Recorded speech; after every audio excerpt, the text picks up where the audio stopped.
कि 1 साल के अंदर ऐसा क्या हुआ कि प्रदीप समर्थक जितने भी लोग थे, मैं डायरेक्टली नाम हाँ लेकर नहीं आप नाम भी लीजिए। डायरेक्टली नाम लेकर के मैं बोल रहा हाँ हूँ, नाम प्रदीप लो। चौधरी जी के जितने भी समर्थक थे हम्म। वो एक पूरी लोकसभा में ऐसा माहौल बना रहे हैं कि तब से इतना आसान आई, तब से चोरियां बढ़ गई, तब से मंदिर टूटने लगे, तब से सारी समस्या उत्पन्न हो गई। क्या पहले सब कुछ ठीक था? और क्या एक एक सांसद मात्र के हाथ में होती है कानून व्यवस्था? देखो अब आप एक बताओ मुझे, तो आप रोहित के अलावा कोई ऐसा व्यक्ति बताइए जो अब प्रदीप चौधरी का समर्थक ना होकर एक सनातन का अपना काम कर रहा है। यदि आप उसे प्रदीप चौधरी से जोड़ेंगे तो शायद मैं उसको कंडेम करूंगा। उसके पिताजी जरूर प्रदीप जी से जुड़े हुए हैं, लेकिन रोहित अब स्वतंत्र होकर काम कर रहा है। रोहित का प्रदीप चौधरी जी से अब कोई खास वास्ता नहीं है कि वो तो अपना अलग काम कर रहा है। एक दूसरा नाम बताओ, दूसरा नाम बताओ।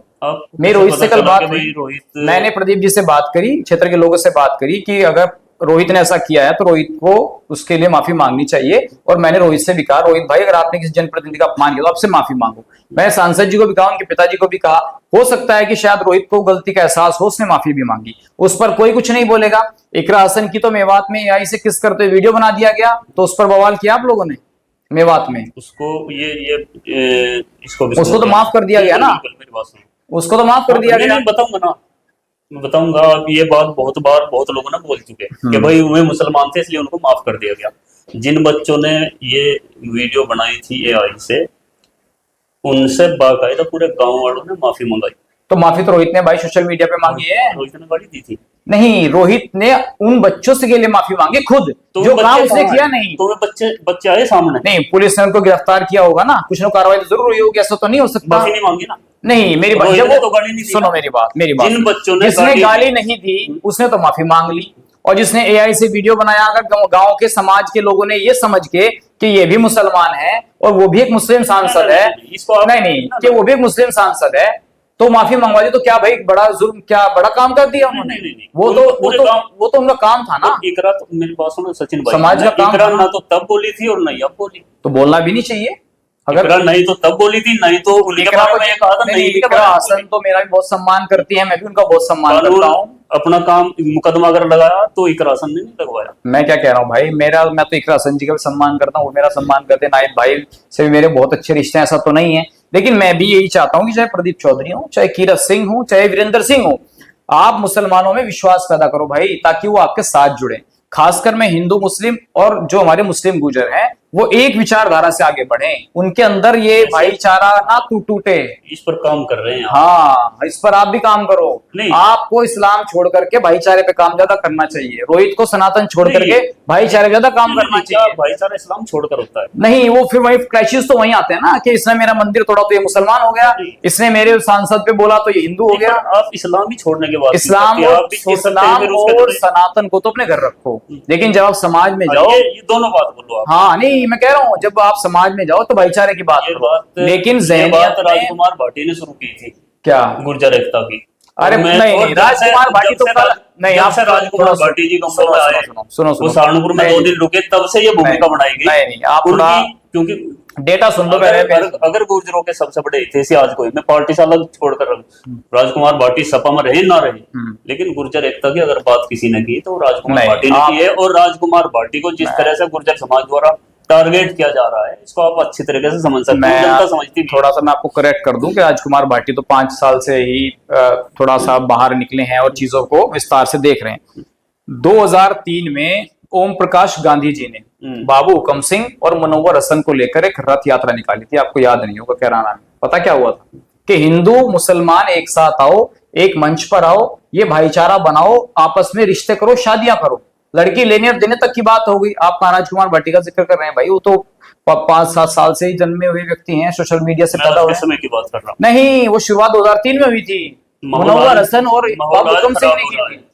अरे वो मैं यही तो कह रहा हूँ भाई कि माहौल 2003 वाला क्यों नहीं बना रहे हो तुम और हम मिलकर? हमारी आपकी जिम्मेदारी है ना, इसको हमारी आपकी जिम्मेदारी है ना, ये बनाओ इसको दोबारा। क्यों एक मंच पर नहीं आ रहे हैं आज? इकरा हसन और मृगांका सिंह आओ एक मंच पर।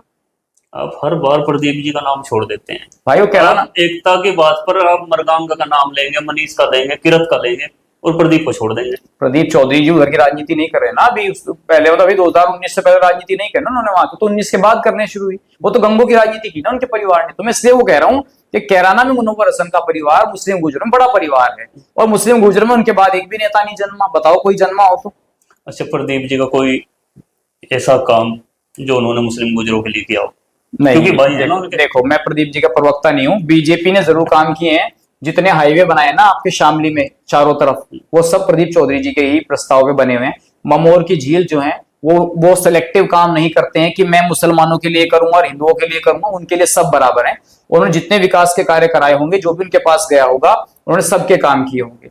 और सुनो, बड़वा, खंदरावली, गुज्जरपुर, जितने भी गांव हैं उधर के लगा लो आप, जसाला, सब जगह कहीं ना कहीं तो प्रदीप चौधरी ने काम किया ही होगा। 5 साल में कोई तो कोई सड़कें बनवाई होंगी। जनप्रतिनिधि तो कोई भी हो, तो जो भी काम कराएगा, सड़कें बनाएगा, तो उस पे क्या हिंदू ही चल रहा है? आपने कहा कि मुस्लिम गुजरों के लिए कोई काम किया हो तो बताओ, तो उसपे तो मुस्लिम भी चल रहे होंगे ना भाई। जो आप इकरा और नाहिद पर बात करते हैं, उन्होंने भी तो कराया होगा कुछ। अब मेरे गांव की एक सड़क नबी तो बनी नहीं, साल हो गया, मैंने तो नपवाई नहीं। हमारे गांव में उनके समर्थक हैं, नाहिद हसन खुद आए थे और वो दे के भी गए हैं सड़क, उन्होंने नहीं बनाई। मेरे ही गांव में मैंने शहनवाज एमएलसी साहब हैं, उनसे कहा कि जी आप सड़क बना दो, उन्होंने नहीं बनाई। क्यों? क्योंकि वहां मुसलमान नहीं है।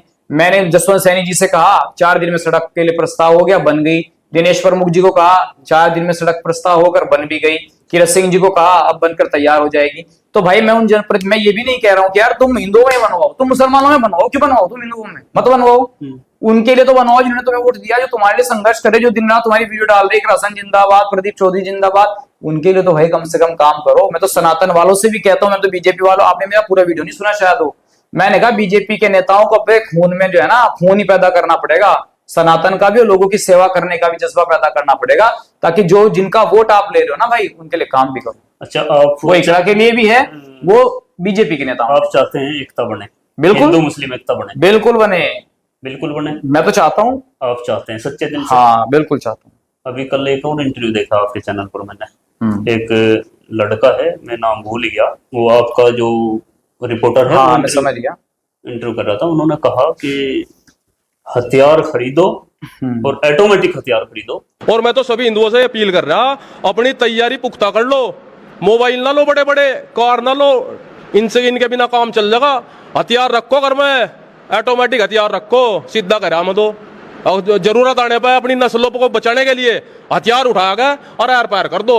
ये वक्त आएगा, ये वक्त आएगा भाई साहब। ये तो उसके आप तहरीर दो, मुझे जेल कराओ। नहीं, मैं फिर वही बात भाई मैं बात सुनो मेरी भाई ना, वो मैंने ऐसे इंटरव्यू लिया, ऐसे नहीं ना वो इंटरव्यू लिया मैंने, हथियार और मैं खरीदो और मतलब पूरी दंगे फसाद की बात की। ऐसा तो नहीं है ना कि भाई मतलब मैं ही क्यों कराऊं, आप नहीं करा सकते। मैं तो कर यार, मैं तो 1 घंटे से इसीलिए बोल रहा हूँ, डेली बोल रहा हूँ कि भाई आप एकता पैदा करो, अच्छे से रहो।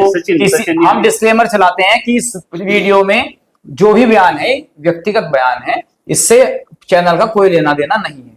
तो वो जो बयान होते हैं व्यक्तिगत बयान होते हैं। अब सुनो एक बात, आपने कहा कि आपके चैनल पर एक व्यक्ति ने कहा कि हथियार खरीदो, ऐसे तो रोहित की, आप उसे तो दोषी मान रहे हैं, ऐसे तो रोहित की वीडियो में भी भाई किसी लड़के ने पीछे से कुछ कह दिया, उसका कोई जिम्मेदारी आपके ऊपर। तो अब मैं बोल रहा हूँ, अब मैं बोल रहा हूँ कुछ, तो वो तो मेरे व्यक्तिगत विचार है। सचिन भाई, मैं आपसे सही और गलत पूछ रहा हूँ, वो बात की बात है जो मैं बोल रहा हूँ, सही और गलत का फैसला करने वाला मैं, ना तो मैं हूँ और ना आप हैं। सही और गलत का फैसला तो इस देश का कानून करेगा, इस देश के जस्टिस करेंगे, इस देश की पुलिस करेगी।